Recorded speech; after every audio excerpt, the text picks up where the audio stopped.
Olá, gente, sejam muito bem-vindos. Mais uma leitura da Bíblia, mais um encontro do nosso clube de leitura. E hoje é o nosso dia de número 268 do nosso plano de 365 dias. E nós vamos concluir, se Deus quiser. Vamos ler a Bíblia toda e vamos ter aí a interpretação correta dos textos. Ainda estamos lendo a parte do livro dos profetas maiores. Depois virá os profetas menores, terminando lá em Malaquias. Inclusive, é um livro assim bem debatido, né? Tem aquela questão sobre o dízimo. Então, aguardem, continuem. Depois nós vamos concluir as cartas paulinhas, que ainda faltaram, e por último Apocalipse. Então, falta pouco para concluirmos a nossa leitura da Bíblia deste ano.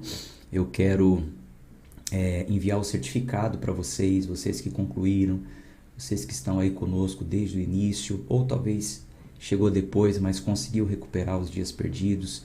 Quando for chegando mais próximo ao final do ano, eu vou falar para vocês como vai funcionar. Fiquem tranquilos que a avaliação vai ser simples, mas eu acredito que todos vão passar na prova e receberão o certificado de vocês. E assim a gente vai seguir, como família, como um clube que se reúne todos os dias, a não ser que você não queira, não tem problema. Se o seu objetivo ao entrar nesse clube foi apenas concluir a leitura da Bíblia toda, você vai conseguir, encerrou, vai até o fim, né? E tudo bem. Agora, se você quer continuar, se você quer dar mais um passo, se você quer aprender mais, e claro, né, eu também vou fazer a proposta, como que vai ser o próximo ano. Mas se você diz assim, eu vou até depois do fim, esse é o seu desejo, claro que Deus é soberano, se Ele quiser, né? Se Ele nos der força, saúde, disposição, condição, enfim, tudo vem dEle. Mas se esse é o seu desejo, declare e coloque aí nos comentários, eu vou até depois do fim. Deixa eu dar uma olhada aqui, eu já vou colocar aqui a minha declaração também. É um compromisso que eu assumo com vocês. Eu vou até depois do fim. Por que um compromisso que eu assumo com vocês? Porque, como vocês sabem, eu tenho a minha vida, claro, né, particular, mas estou abrindo mão aí de algumas horas. Abrindo mão não, né? Porque eu sirvo a meu Senhor 24 horas. Mas estou dedicando, melhor assim, algumas horas do dia para esse clube.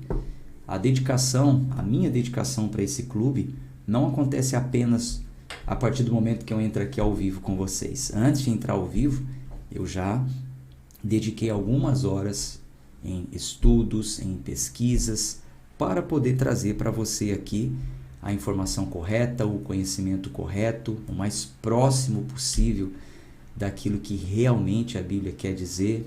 Vamos então até o fim, concluir, e até depois do fim estaremos juntos, se Deus quiser, né? Bom, vamos para a nossa leitura de hoje. Hoje é o dia de número 268 do nosso plano de 365. Estamos lendo Isaías. Paramos ontem em Isaías 52. Hoje vamos ler 53. Porém, vamos voltar um pouquinho no capítulo 52 e resgatar os últimos versículos, porque o 53 é continuidade do 52. Tem ali uma ponte, né, entre os últimos versículos e a continuação. Então, volte aí a sua Bíblia para Isaías 52, lá no finalzinho, a partir do versículo 13.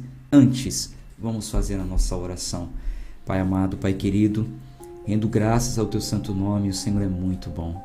Deus maravilhoso, Pai santo, digno de honra, de glória, de louvor. Aqui estamos para o Teu louvor. Aqui estamos para a Tua glória, aqui estamos para, como instrumentos nas Tuas mãos, recebermos instruções, recebermos mais de Ti. Fala ao nosso coração, nos ajude a interpretar os textos, Pai. Oramos em nome de Jesus. Amém. Isaías capítulo 52, finalzinho, já lemos ontem, mas vamos resgatar aqui o versículo 13, que diz: Eis que meu servo comportar-se-á prudentemente. Então, a partir de agora, até o capítulo 53, o que nós vamos ler aqui aponta para Cristo. Cristo é a chave hermenêutica desse capítulo. Pronto, acredito que falando assim você já vai entender. Nós não estamos usando a chave hermenêutica para interpretar os textos. Então, nesse caso, a chave hermenêutica é Cristo. Como assim? Você deve olhar para esse capítulo, para esses versículos que nós vamos ler e entender. Nós vamos interpretar o que nós estamos lendo na pessoa de Cristo, através de Cristo, o que aconteceu com Cristo, o comportamento de Cristo, enfim. Ele é a chave para a gente entender isso aqui, ó. Eis que meu servo, versículo 13, comportar-se-á prudentemente. Ele será exaltado e enaltecido e será muito elevado. Como muitos estavam espantados por causa de ti. Por que estavam espantados por causa de Cristo? Seu semblante estava tão desfigurado, mais do que qualquer homem, e seu aspecto mais do que os filhos dos homens.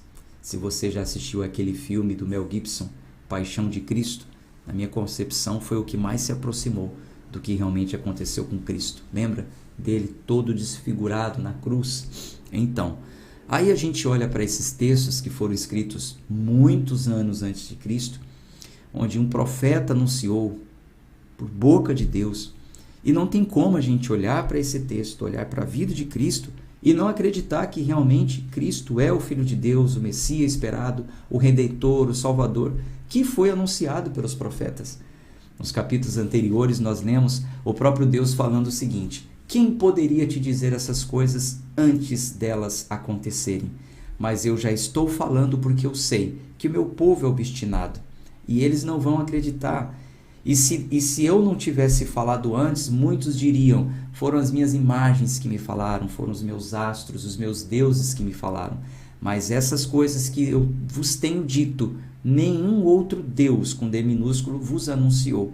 Tenho-as dito para que saibam que eu sou Deus. Não foram essas coisas que nós lemos nos capítulos anteriores? Então, de fato, Deus já anunciou tudo o que ia acontecer com esse servo sofredor, que é Messias, para que quando as pessoas olhassem para aquilo acontecendo, acreditassem que foi Deus quem disse e que ele é Deus. Mas ainda assim, alguns ouvindo não entenderiam, olhando não enxergariam. Mas isso também já estava dentro do plano de Deus, né? Como nós temos lido até aqui.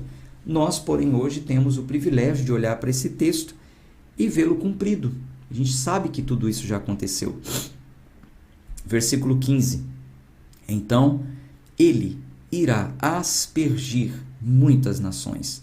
Não foi o que aconteceu? Através do seu sangue. Se no passado um pecador ele levava um cordeiro até o tabernáculo, e nós já lemos isso lá no livro de Levíticos, o sacerdote imolava o cordeiro, pegava o sangue, aspergia sobre o pecador, aspergia sobre o altar para a purificação de pecados.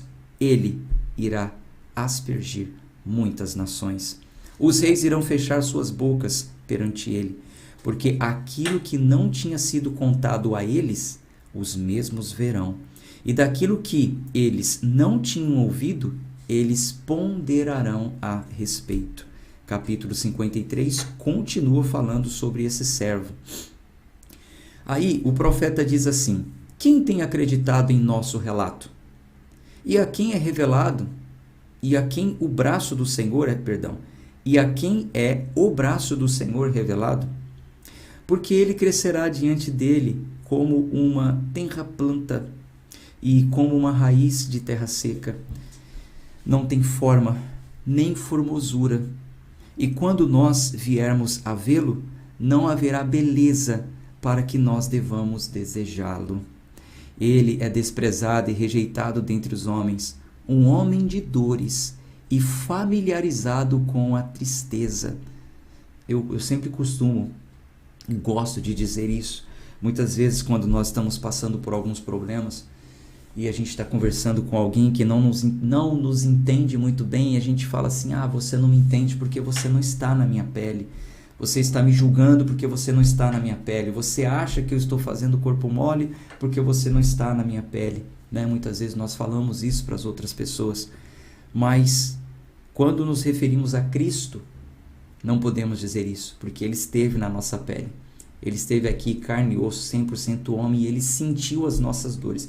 Não há uma dor que você sinta que Cristo não tenha sentido. Não há uma tristeza tão profunda que você sinta que Cristo não tenha sentido. Ele é o homem de dores e familiarizado com a tristeza. E nós escondemos dele nossas faces igualmente. Viramos o rosto, né? Ele foi desprezado e nós o tivemos por nada. Certamente ele suportou nossas dores e carregou nossas tristezas. Contudo, nós o consideramos atingido, ferido de Deus e afligido. Porém, ele foi ferido por nossas transgressões. Ele foi esmagado por nossas iniquidades. O castigo de nossa paz estava sobre ele, e pelos açoites que o feriram,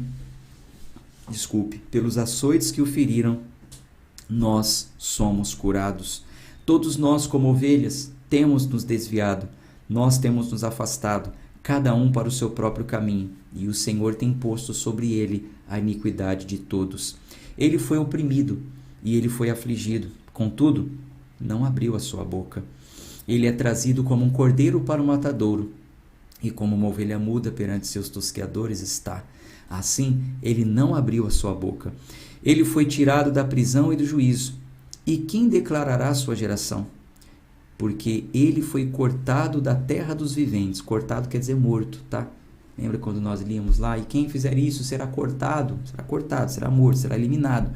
Ele foi cortado da terra dos viventes. Pela transgressão do meu povo foi ele chagado, cheio de chagas, cheio de feridas.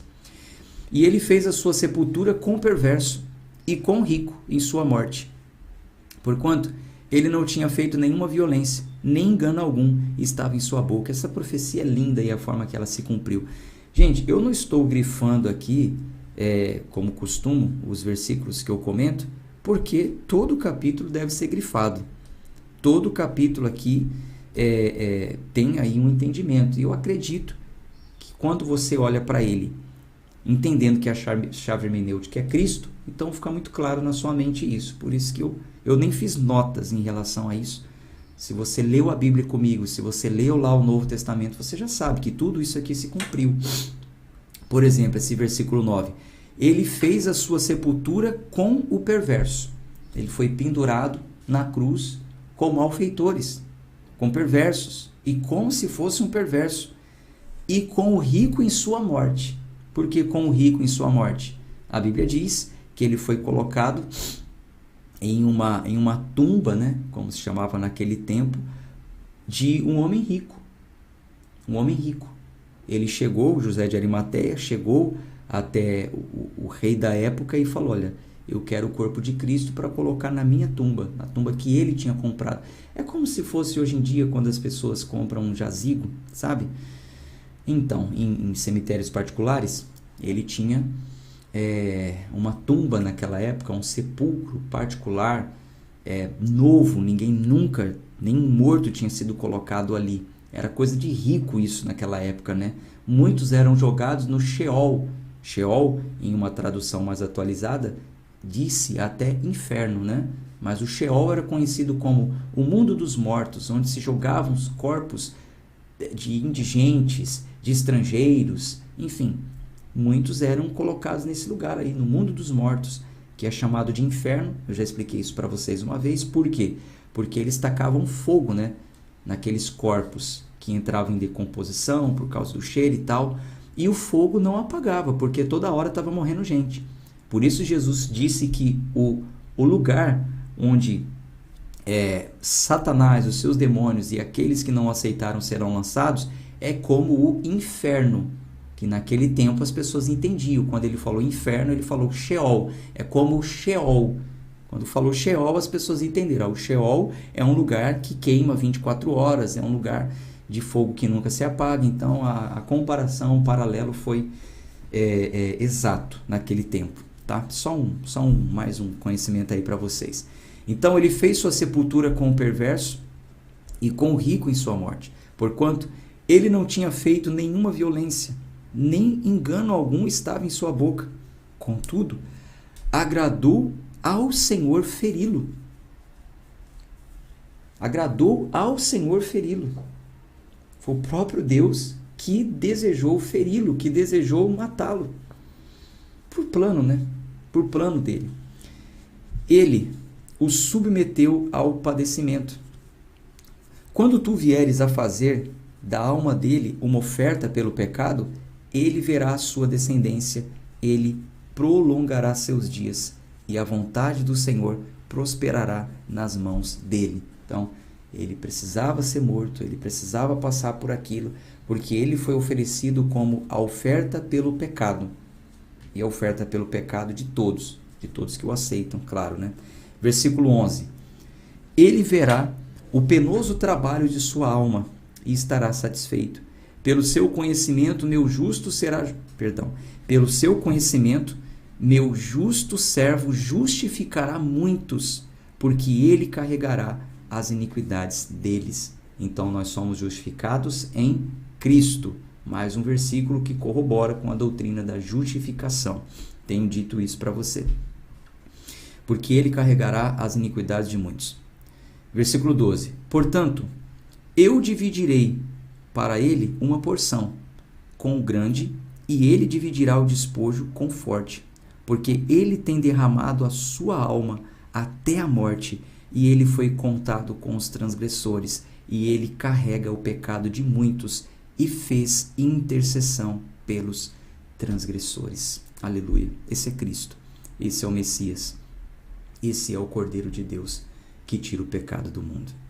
Somos justificados nele. Se você o aceitou como seu único e exclusivo Salvador, então você tem a redenção dos seus pecados nele. Certo?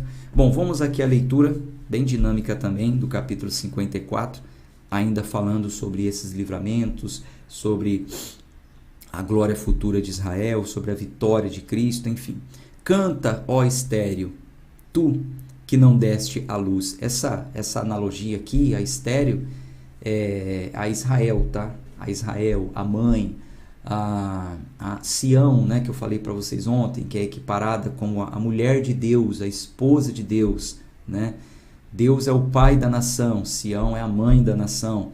Mas nesse momento ela estava estéril, né, por causa da perseguição, do castigo que pesava sobre eles. Mas agora eles poderiam cantar: canta, ó estéreo, tu que não deste a luz, e rompa em canto e clama em alta voz, tu que não entraste em trabalho de parto, porque mais são os filhos da desolada do que os filhos da mulher casada, diz o Senhor. Amplia o lugar de tua tenda e permita-os estender as cortinas de tuas habitações. Não faça de forma restrita, alonga tuas cordas e fortalece tuas estacas, porquanto tu transbordarás para a direita e para a esquerda, e tua descendência herderá as nações, e farás cidades desoladas serem habitadas. Não temas, porque tu não serás envergonhada, nem tu serás confundida, porque tu não serás envergonhada, porquanto tu esquecerás a vergonha de tua mocidade, e não lembrarás nunca mais a desonra da viuvez, porque teu Criador é teu marido. Tá vendo? Teu Criador é teu marido, o Senhor dos Exércitos é o seu nome, e teu Redentor, o Santo de Israel, o Deus de toda a terra será ele denominado. O Deus de toda a terra será ele denominado. Porque o Senhor tem te chamado como uma mulher abandonada e aflita em espírito, e uma esposa da mocidade, quando foi rejeitada, diz teu Deus: durante um pequeno momento tenho eu te abandonado, porém, com grandes misericórdias eu te recolherei. Em um ímpeto de ira, eu escondi minha face de ti durante um momento, porém, com eterna bondade terei eu misericórdia de ti, diz o Senhor teu Redentor. Por isto, é como as águas de Noé para mim, porque como eu tenho jurado que as águas de Noé nunca mais deveriam se estender por sobre a terra, então tenho eu jurado que eu não estaria furioso contigo, nem te repreenderia, porque os montes desaparecerão e as colinas serão removidas. Contudo, minha bondade não se afastará de ti, nem o pacto da minha paz será removido, diz o Senhor, que tem misericórdia de ti. Ó tu afligida, arrojada com tempestades e não consolada, eis que tuas pedras com belas cores eu irei colocar, e porei teus alicerces com safiras. E farei tuas janelas de ágata, e teus portões de carbúnculos, e todos os teus limites de agradáveis pedras, e todos teus filhos serão discípulos do Senhor. E grande será a paz de teus filhos. Em justiça tu serás estabelecida, tu estarás longe da opressão, pois tu não temerás, e longe do terror, porquanto ele não se aproximará de ti. Eis que eles certamente conspirarão, porém sem mim. Quem quer que se reunir contra ti cairá, por amor a ti. Eis que eu tenho criado o ferreiro, que aviva as brasas no fogo e que produz ferramenta para o trabalho dele, e eu tenho criado o devastador para destruir. Nenhuma arma que é forjada contra ti prosperará, e toda língua que vier a se levantar contra ti em juízo, tu condenarás. Esta é a herança dos servos do Senhor, e a justiça deles é proveniente de mim, diz o Senhor. Capítulo 55. Todo que está sedento, vinde às águas. Esse aqui é o convite da graça, tá? É conhecido como o convite da graça. Quem prega ou quem estuda a doutrina da graça, olha para esse capítulo e entende o convite. Por que o convite? Porque aqui Deus está transbordando graça, mesmo sem o povo merecer. Mesmo eles tendo estado em pecados, o Senhor olhou para aquele povo, amou aquele povo, considerou como se fosse a sua esposa, casou com aquele povo. E aí aqui vem o convite da graça. Todo que está sedento, vinde às águas. E o que não tem dinheiro, vinde vós, comprai e comei. Sim, vinde e comprai vinho e leite sem dinheiro e sem preço. Esse versículo aqui, gente, é o versículo que dá base à graça de Deus, mas ele foi destruído pela teologia da prosperidade. Foi uma demência teológica pegar esse versículo aqui, os famosos teólogos, pregadores, bispos, pastores, eu já fui um deles, que prega a teologia da prosperidade, e pegar esse versículo e falar assim, está escrito, vinde comprar sem dinheiro. Você vai comprar sem dinheiro, porque Deus é o dono do ouro e da prata. Faça um voto, trabalhe na área do sacrifício, coloque no altar aquilo que você deseja, escrito juntamente com uma oferta, e você vai comprar aquele carro mesmo sem ter dinheiro, você vai comprar aquela casa mesmo sem ter dinheiro. Heresia, falso ensino. Aqui é o convite da graça. Todo aquele que está sedento, vinde às águas, e o que não tem dinheiro, ou seja, não é comprada essa bênção, essas águas não é comprada, a graça não se compra, a graça é de graça. Vinde às águas, o que não tem dinheiro, vinde vós, comprai e comei. Sim, vinde, comprai vinho e leite, sem dinheiro e sem preço, porque é a graça dele, é o favor dele, é o perdão dele, é todo o contexto do que nós estamos lendo. É Cristo, o servo sofredor, que sofreu em nosso lugar, e por ele nós recebemos também esse convite. Assim como Deus convidou o seu povo naquele tempo, dizendo, vinde às águas, perdoei vocês. Cristo, quando esteve aqui em uma festa, ele deu o grito, diz a Bíblia, que ele exclamou, todos que têm sede, venham a mim e bebam. Quem beber dessa água do seu interior, fluirão rios de água viva. É de graça, não tem que pagar. Mas Satanás está aí, usando a mente dos falsos profetas. Versículo 2. Por que razão gastais dinheiro naquilo que não é pão? Vou até anotar esse versículo aqui, depois eu vou gravar um vídeo falando sobre ele.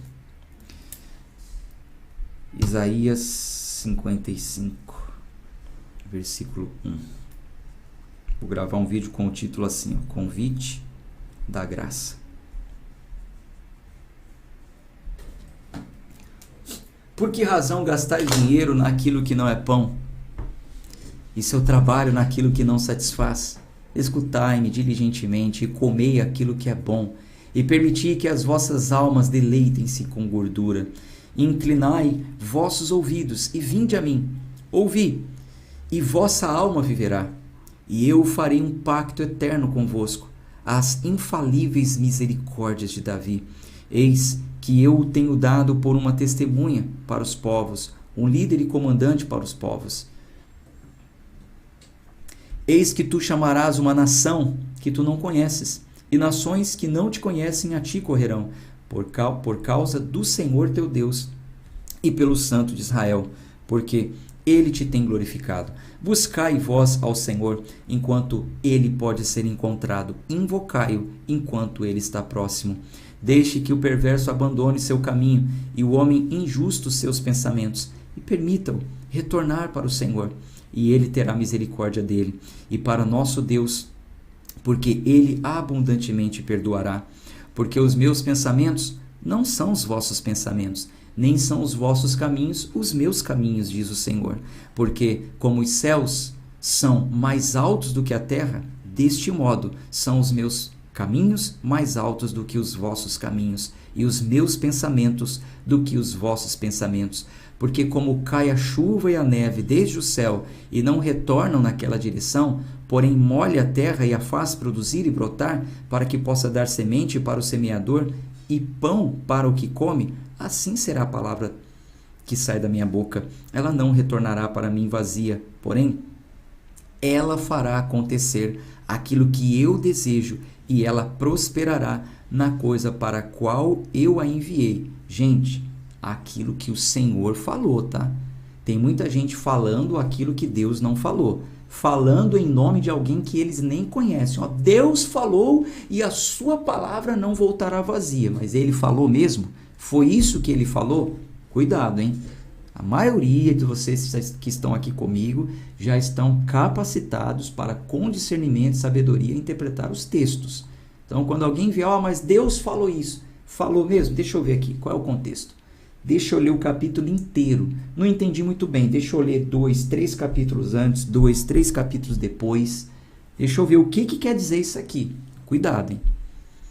Muito cuidado. Versículo 12. Porque vós saireis com alegria e sereis conduzidos com paz.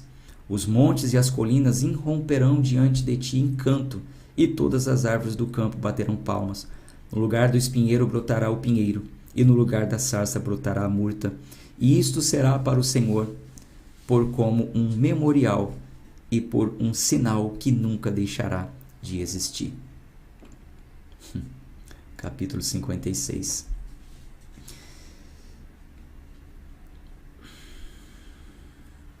Assim diz o Senhor: guardai o direito e praticai a justiça, porque minha salvação está próxima a chegar e minha justiça a ser revelada.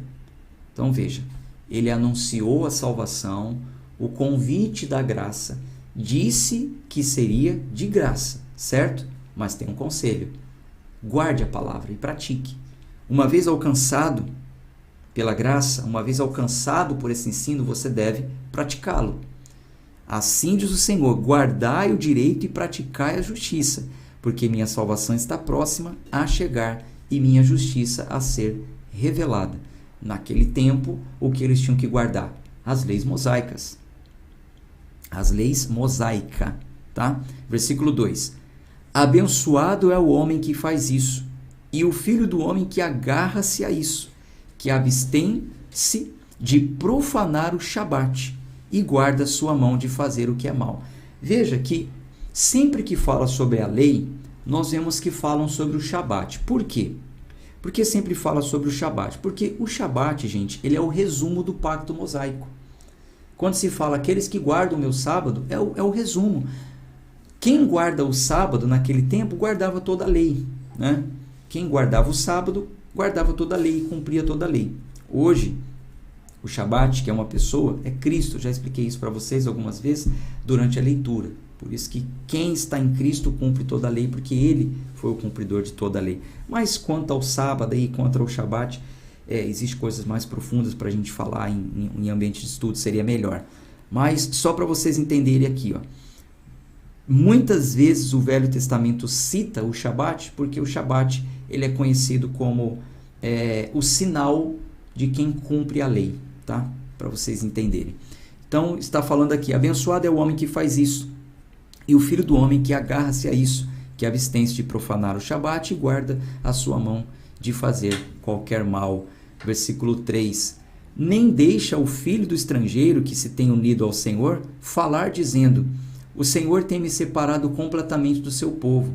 Nem deixa o eunuco dizer: eis que sou uma árvore seca. Portanto, assim diz o Senhor aos eunucos que guardam meus Shabats e escolhem as coisas que me agradam e agarram-se ao meu pacto. Bom, aqui ele está falando o seguinte: para o povo não deixar com que os estrangeiros e os eunucos dissessem que eles estavam separados do povo de Deus. Não haveria mais essa separação, uma vez que eles se convertessem. Chegou um estrangeiro de outra terra para viver em Israel, se converteram ao Deus de Israel, então não deixe eles ficarem falando que eu sou de outro povo, eu não tenho direito disso, daquilo. Não.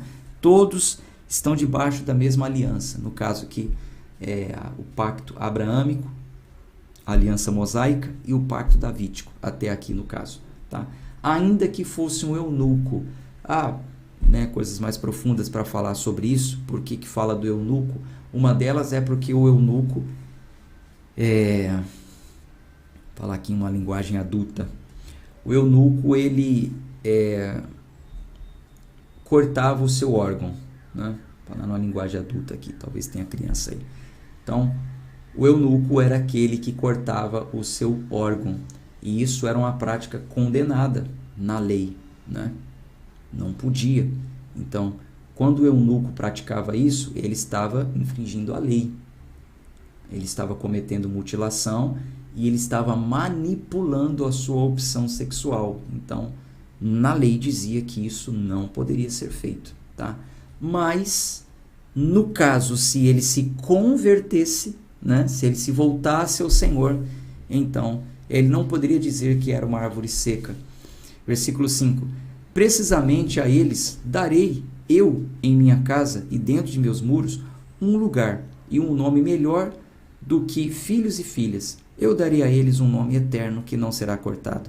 Também os filhos do estrangeiro que se tenha juntado ao Senhor para servi-lo e para amarem o nome do Senhor, para serem servos dele, todo aquele que abstém-se de contaminar o Shabat e agarrar-se ao meu pacto, a eles os levarei ao meu santo monte e os farei alegres em minha casa de oração. As ofertas queimadas oferecidas por eles e seus sacrifícios serão aceitos sobre meu altar, porque minha casa será chamada uma casa de oração para todos os povos.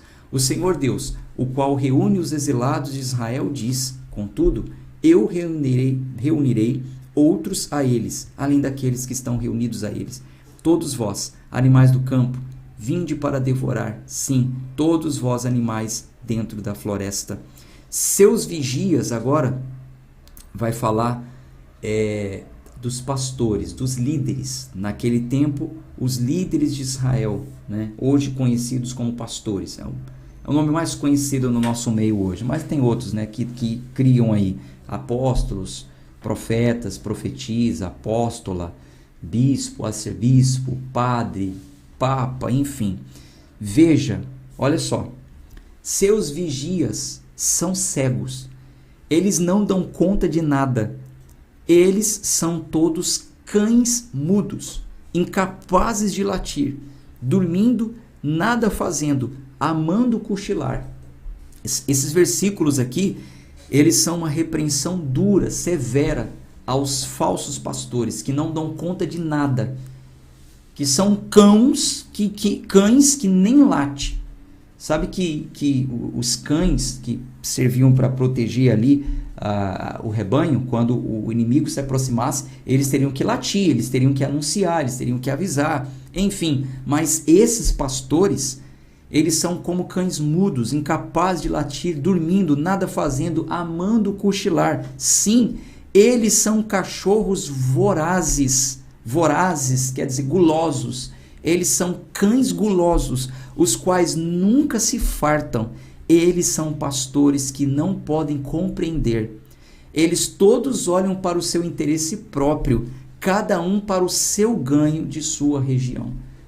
Alguma semelhança com alguns cães gulosos que tem hoje por aí? Com alguns pastores? Alguma semelhança? Não é mera coincidência. É a Bíblia que já dizia isso. São cães gulosos, nunca se fartam. Eles não são pastores, eles são pastores que não podem compreender. Eles todos olham para o seu próprio interesse, cada um para o seu ganho em sua região. Cães gulosos. É só o seu interesse. Eles estão fartos, cheios, e o povo está faminto. Eles andam de jato, de carros de 400, 500 mil, relógio de 180 mil, e o povo sofrendo, padecendo de fome. Cães gulosos, é o que diz a Bíblia. Versículo 12. Vinde vós, dizem eles, eu irei buscar vinho, e nós nos encheremos com bebida forte, e amanhã será como este dia, e muito mais abundantes. Quer dizer, prometem isso, né? Vinde vós, dizem eles, eu irei buscar o vinho, e nós nos encheremos com bebida forte, e amanhã será como este dia, e muito mais abundante. Pode vir, pode dar tudo aí, que amanhã você vai ter muito mais, amanhã vai ser muito mais abundante. Mentira, cão guloso, é o que diz o texto. Infelizmente. Mas a Bíblia é atemporal, né? É para todo o tempo, porque a humanidade não muda, né? A humanidade não muda, está corrompida, caída, só vai mudar quando Cristo descer e resolver essa situação. Capítulo 57. O justo perece, e nenhum homem reflete sobre isso no coração. E homens misericordiosos são tirados, ninguém considerando que o justo é tirado por causa do mal a chegar. Então, isso aqui é uma observância do profeta que está falando que a vida é assim, existem sofrimentos, o justo perece e ninguém reflete nisso. Os misericordiosos às vezes são tirados, né? O justo é tirado por causa do mal a chegar. Então, os misericordiosos, os justos, também sofrem males, o mal também chega para estes. Versículo 2, ele entrará em paz, eles descansarão em suas camas, cada um caminhando em sua integridade. Porém, aproximai-vos mais, vós filhos da feiticeira, a descendência do adúltero e da prostituta. Contra quem, contra quem fazeis vós zombaria? Contra quem escancarais a boca e mostrais a língua? Não sois vós filhos de transgressão, uma prole de falsidade, inflamando a vós mesmos com ídolos sob cada árvore verde, matando os filhos dentro dos vales, debaixo das fendas das rochas? Dentre as lisas pedras do córrego está a tua porção. Elas são teu quinhão, exatamente para aqueles a quem tu tens derramado uma libação. Tu tens oferecido uma oblação. Eu deveria ser aplacado com isso? Agora ele está falando contra aqueles que ele convocou aqui. Ó. Olha quem ele convocou aqui. Ó. Porém, aproximai-vos mais, vós, filhos da feiticeira, e a descendência do adúltero e a prostituta. Então, a essa raça ele sai pronunciando tudo isso aqui que nós estamos lendo. Aí ele diz aqui no finalzinho, eu deveria ser aplacado com isso? Você acha que você está fazendo tudo isso de errado e eu vou ficar calminho? Versículo 7. Sobre um altivo e elevado monte, tu tens disposto tua cama. Precisamente naquela direção tu te diriges, subindo para oferecer sacrifício. Atrás das portas também e dos umbrais tu tens erguido teu memorial, porque tu tens te desnudado para outro e não a mim, e subiste ao seu leito. Tu tens alargado tua cama e tens feito um pacto com eles. Tu amaste a cama deles, onde tu contemplastes se falo. E foste ao rei com unguento, e aumentaste teus perfumes, e enviaste teus mensageiros para longe, e corrompeste a ti mesmo até o inferno. Tu estás cansada na minha grandeza de teu caminho. Contudo, tu não desistes. Não há esperança. Tu tens encontrado a vida resultante da tua mão. Logo, tu não foste afligida. E de quem tu tens tido medo ou temido, para que tenhas mentido e não tenhas lembrado de mim, nem trazido isso ao teu coração? Não tenho eu mantido minha paz igual aos tempos antigos? E tu não me temes? Eu declararei tua justiça e tuas obras, porque elas não te beneficiarão. Quando tu choras, deixa teus ídolos te livrarem.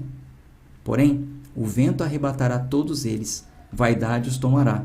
Mas aquele que põe sua confiança em mim possuirá a terra e herdará seu santo monte. Aqui ele foi irônico, né? Meu santo monte, desculpe. Ele foi irônico, ele fala assim: quando tu choras, deixa teus ídolos te livrarem.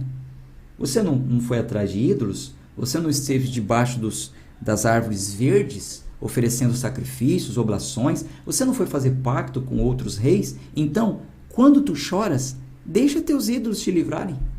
Pede ajuda para eles quando você estiver chorando, quando você estiver sofrendo. Porém o vento arrebatará todos eles, vaidade os tomará.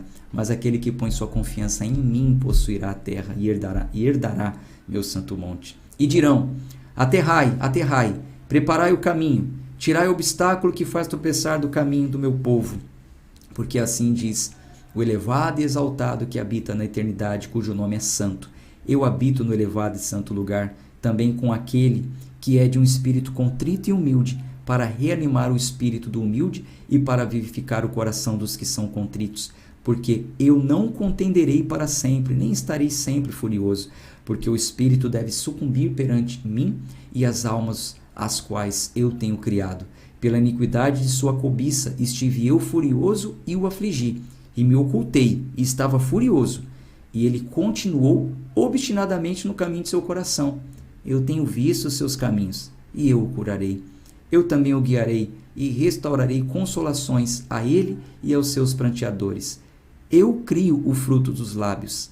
Paz, paz, para aquele que está distante e para aquele que está próximo de mim. Diz o Senhor, eu os curarei. Então, mais um versículo aqui, que refuta. É muito linda aquela canção, nada contra, tá? O compositor, nada contra não, isso eu tenho contra. O compositor, né? E o grupo Toque no Altar. Mas aquela parte que diz assim, és Deus de perto e não de longe. Não, ele é Deus de perto e também de longe, tá?